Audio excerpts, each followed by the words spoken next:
बात की, मुलाकात, उनकी क्या परिस्थितियां हैं वो सब देखा।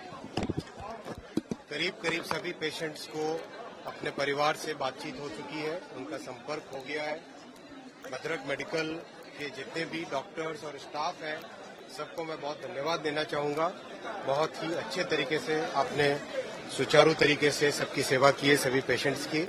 माननीय प्रधानमंत्री जी कल स्वयं साइट पे आए थे। साइट पे आके उन्होंने क्लियर सबको निर्देश दिए हैं। उस निर्देशों के हिसाब से कंप्लीट ट्रैक का रिस्टोरेशन चल रहा है और भद्रक के जो सभी साथी हैं यहाँ पे, स्वयंसेवी संस्थाएं और जितने भी भद्रक के नागरिक जिन्होंने सेवा में अपना योगदान दिया, उनको भी मैं बहुत धन्यवाद देना चाहूंगा।